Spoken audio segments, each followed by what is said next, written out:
Typically, you don't associate wildlife and boat ramps, but that's just not the case at Black Point. We seem to have an abundance of it down here. And our crew is making the slow roll approach toward the dock. And they already backed out on this once and didn't like the approach, but Cap looks like he's struggling with the approach here as well a little bit. He really is just coming in at kind of an odd angle. And he's got the bow kind of close to the dock, but the stern's just way out. So he's going for the reach and has to let go. And now the stern's going to kick even further out. Oh, what? Uh-oh. Somehow when he went for the reach, he broke his windshield. He's sitting there messing with it, and I can see it looks like the bracket came off. I wonder how he did that. I'm guessing he was leaning against it, and just as he was leaning against it, it caught and it broke on him. So I guess this is one of the reasons we don't have a whole lot going on that side is the lines are on the other side. So he's going to make the move on that and try and get this thing back over. And our guy in the bow of the boat's going to toss a line up on the bow, but the problem is this stern's kicked out. And our guy's going to pull the bow line tight, and now the stern's going to go completely sideways on him.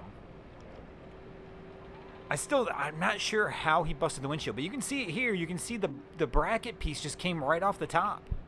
I'm guessing he was just leaning on it just enough as he was trying to grab the rail.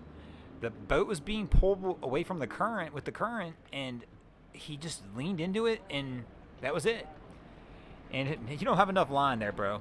This is one of the reasons, if you own a boat, make sure you buy lines that are longer than your vessel.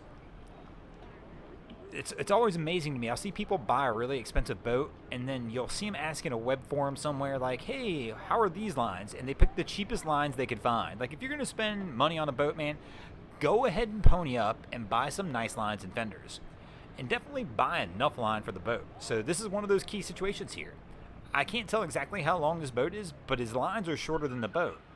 If the line was as long as the boat, at least even, the lady who's in the vessel with him could carry that line and walk it up to the front of the boat and just hand it to one of these guys on the dock. But instead, now we're stuck completely sideways, and they're going to have to try and walk this thing back around. And we've got somebody over here with a boat hook, and it looks like he's going to try and give him maybe a little push. I mean, at this point, the guy in the bow could almost let that line go, and you guys could walk this boat onto the other dock. So they take a little push, and it's going to get the stern back over there, and he's going to go for the toss, and now we got it. And we should be able to get this over. But the damage is incurred. I mean, that broken windshield, that's going to be fun, especially right now with everything being on back orders and everything taking forever. That's probably broken for the rest of the season.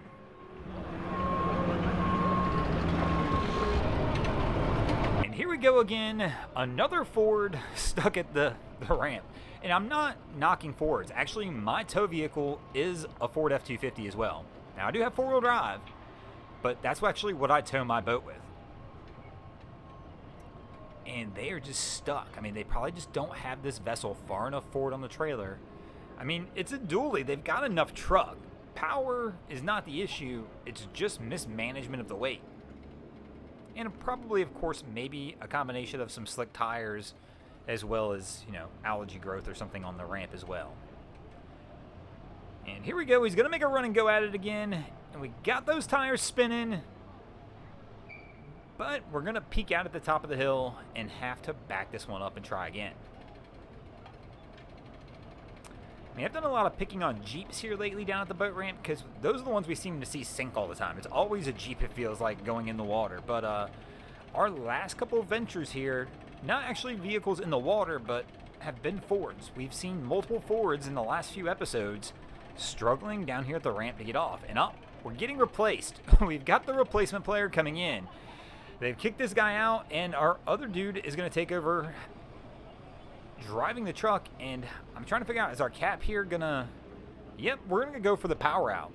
I mean, there's multiple people sitting here on the dock. I guess we could have tried the bumper method first, putting a little extra weight on the bumper of the truck, but we're going to go straight to adding more horsepower to the problem. I mean, that always seems like a good solution, right? I mean, anytime you've got an issue, just add more horsepower to it.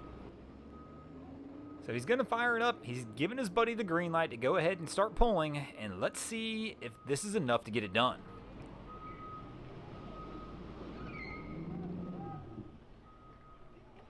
And it didn't go far enough.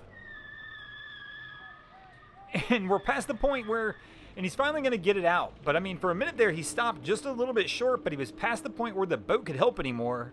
And he was on his own. I thought we might be starting all over, but fortunately for them, they're able to get it out on this one.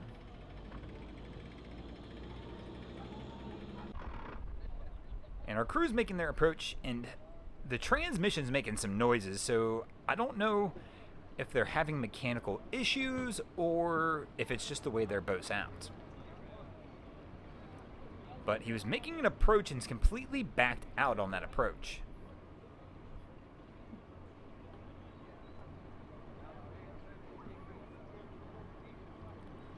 And Cap's made a completely different decision now, so we're going to go ahead and move fenders and everything to the other side, and we're going to move this one to the other side. I'm not really sure why, though. I don't think today the other side's going to be a whole lot easier. I mean, you can see the wind in the trees. It's still kind of blowing right to left across the screen. And if he's switching to the other side, he's going to a side where he's going to have to fight the wind and current just a little bit.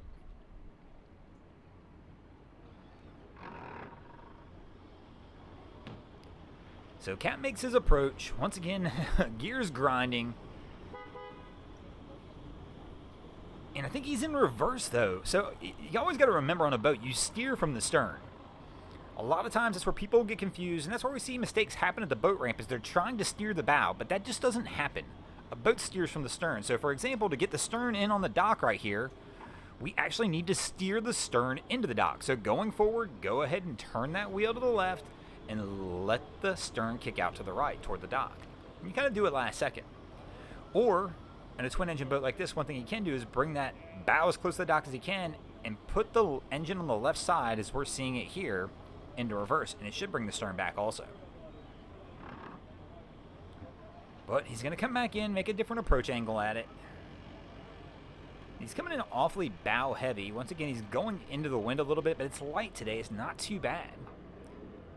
And he's left the helm. He's going to go for the reach himself and decides he has to go back to the helm. And here we go. He's going for the grab. And my man looks like he's going to get it this time and pull it in. He kind of took the hard route on that one. But you know what? It's going to get done, and they're going to be able to get out of here. And speaking of getting out of here, we're going to go ahead and get out of here as well. Thanks for watching. I hope you enjoyed this episode of Miami Boat Ramps. If you did, please check out our other content. We have Wavy Boats, who does a bunch of great things down at Haulover Inlet. My channel, Broncos Guru, we do some great comedy boating videos there as well. And of course, we've got Boats vs. Haulover, where man and machine take on Mother Nature down at Haulover Inlet. And if you guys haven't already, go ahead and drop an anchor on the subscribe button here.